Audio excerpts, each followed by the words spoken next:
All right, it is pumpkin pie time, which we've been trying to make since we cooked this jack-o'-lantern. This is going to be a 100% spelt crust.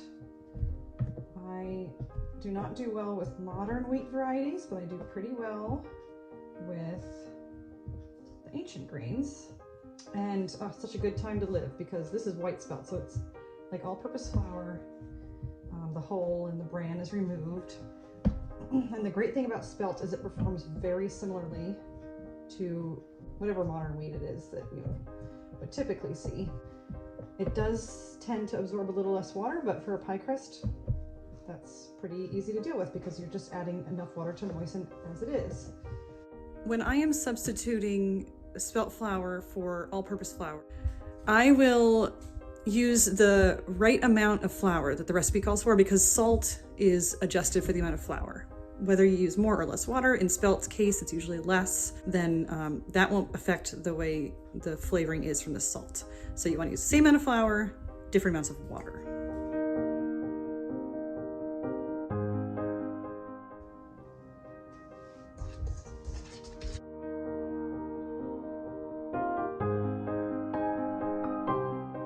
It's important to coat the butter on all sides. Like, see how this butter is stuck together.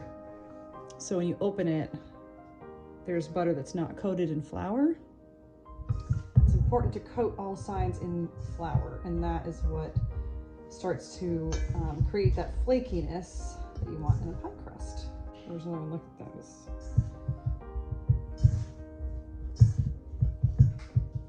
those. To make it even more digestible, I will add a bit of my sourdough starter that I keep. I feed that with whatever I have on hand, which is either spelt or einkorn.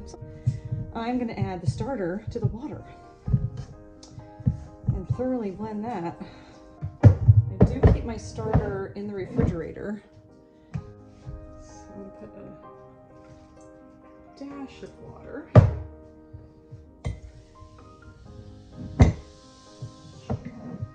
About this much starter. Put that in.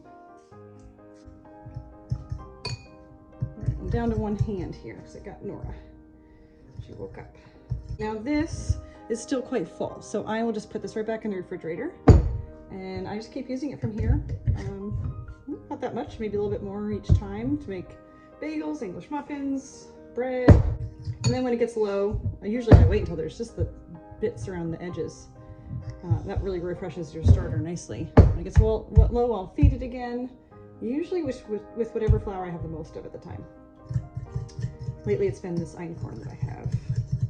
And I let it rise up a little bit and then stick it back in the refrigerator and it's ready for me to go. So let's pour this in.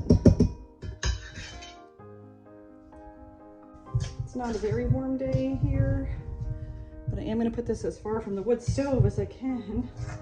I don't want my butter to melt into the flour.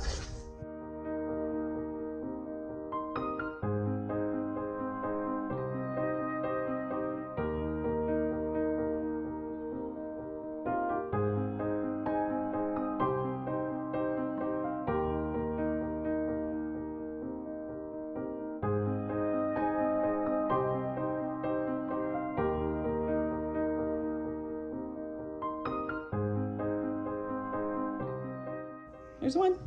These are gonna go in my corner that's by the door, so it's coolest, but not too cool that they won't ferment. We could do it in the refrigerator, it would just take a while. So if I wanted to make this pie crust in a couple days, I'd put this right in the fridge and it would still do some fermentation.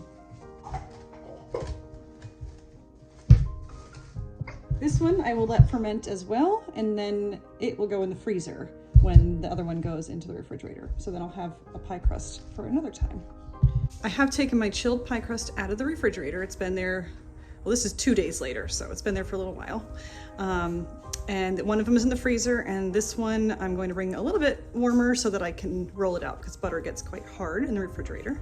And while that's coming to temperature, I am going to, probably maybe half an hour, I'm going to make the filling, and then I might run out of time to bake. So I might put that filling in the refrigerator so that the spices can have time to infuse in the mixture. So that seems like the best of both worlds. I get a break and the pie gets tastier.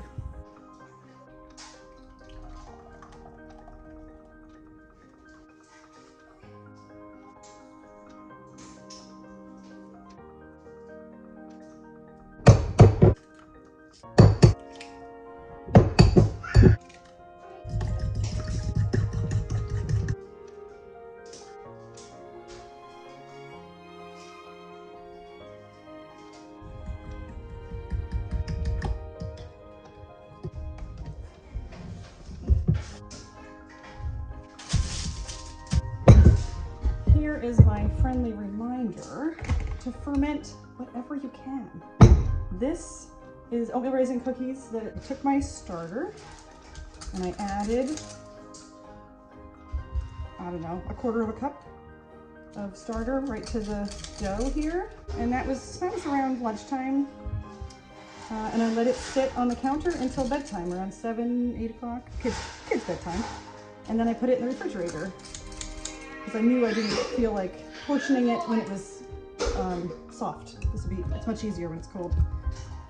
But by then it had risen a little, it had gotten a little light and bubbly, and it is now a sourdough cookie recipe. It is easier to digest. It's better on our systems. It is pre-digested, so our guts have an easier time with the grains. Oats in particular have a lot of phytates, which just can be difficult on our bodies. They can inhibit the absorption of minerals. So by soaking them, letting them sit in this batter before they cook, some of that is reduced.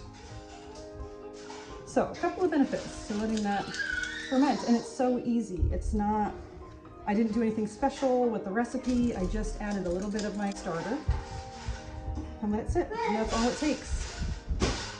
So now I'm going to flash freeze these and put them in a container in the freezer, and then we can just kind of bake a little bit at a time, because it's dangerous to have this many cookies available at one time, right? You just need to bake as much as you want to eat. At least that's what I need to do.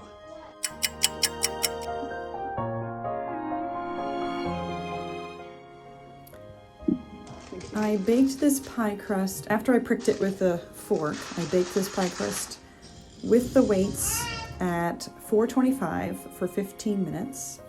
Then I took the weights out and I baked it for 5 minutes longer until it was just lightly browned. After the crust came out for the second time, I lowered the temperature to 350 degrees and baked the pie for about 65 minutes. For whipped cream, I used 1 cup heavy cream, 2 teaspoons sugar, and 1 teaspoon vanilla extract.